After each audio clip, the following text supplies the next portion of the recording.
लोकसभा चुनाव में बम्पर जीत और पहले उपचुनाव में जीत का परचम लहराने वाली बीजेपी अब विजयपुर का किला फतेह करने की तैयारी में है। कांग्रेस ने भी विजयपुर जीत के लिए जतन करना शुरू कर दिए हैं। रामनिवास रावत के बीजेपी में शामिल होने के बाद ये सीट खाली हुई है। रावत बीजेपी में शामिल हुए और उन्हें मंत्री पद से नवाज दिया गया। अब रावत एक बार फिर बीजेपी के झंडे तले विजयपुर में विजय पताका फहराने लोगों से जनसंपर्क में जुटे हैं और समर्थकों में ऊर्जा भर रहे हैं। कुल मिलाकर किलेबंदी का सिलसिला शुरू हो गया है। कांग्रेस ने प्रत्याशी चयन से लेकर चुनावी रणनीति पर चिंतन मंथन शुरू कर दिया है। मुख्यमंत्री मोहन यादव ने शनिवार को विजयपुर का दौरा किया तो कांग्रेस के प्रदेश अध्यक्ष जीतू पटवारी भी कार्यकर्ताओं से मुलाकात के लिए विजयपुर पहुंचे। देखा जाए तो मध्य प्रदेश में बीजेपी अपनी हालिया जीत के आत्मविश्वास से लबरेज है, तो कांग्रेस विजयपुर में अपनी खोई जमीन हासिल करने के लिए कोई कसर बाकी नहीं छोड़ेगी। लेकिन बात घूम फिर कर वही आ जाती है कि जिस तरह का प्रभाव रामनिवास रावत का विजयपुर में है, उसे देखते हुए उनके मुकाबिल किसे मैदान में उतारा जाए, कांग्रेस के लिए ये तय करना कठिन है। दूसरा, जनता के बीच जाने के लिए वो कौन से मुद्दे होंगे जिनकी बिना पर कांग्रेस बीजेपी के खिलाफ माहौल विजयपुर में बनाएगी। बहरहाल चुनाव कार्यक्रम तय होने के बाद ही विजयपुर में असल घमासान देखने को मिलेगा, लेकिन इसके पहले आइए समझते हैं विजयपुर का सियासी गणित। आदिवासी बाहुल्य सीट है विजयपुर।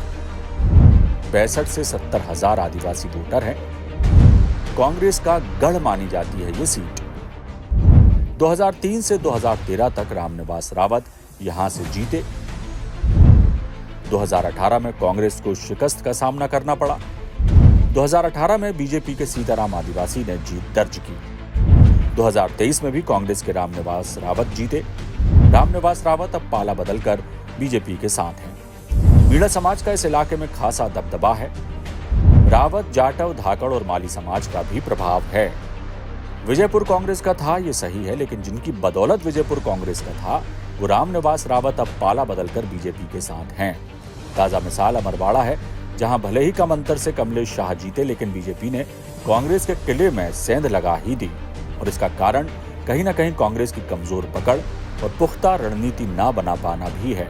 हालांकि ये सही है कि कांग्रेस के धीरेन शाह ने भी कड़ी टक्कर देकर अपना दमखम दिखाया था। बहरहाल अब कांग्रेस पिछली गलतियों को सुधारकर विजयपुर में अपनी ताकत लगाएगी और सही कैंडिडेट को चुनाव में उतारती है तो निश्चित ही बीजेपी के लिए मुश्किल खड़ी हो सकती है। हालांकि कांग्रेस रावत की बगावत का मुद्दा उठाकर रावत पर हमला बोलेगी, ये भी तय है, तो बीजेपी भी कांग्रेस की नाकामयाबियों का बखान करने में कोई कसर छोड़ने वाली नहीं है। चुनाव कार्यक्रमों की घोषणा के साथ ही जैसे जैसे विजयपुर उपचुनाव का घमासान तेज होगा, दोनों ही दलों की नीति और रणनीति सामने आ ही जाएगी। बाकी आगे देखिए होता है क्या।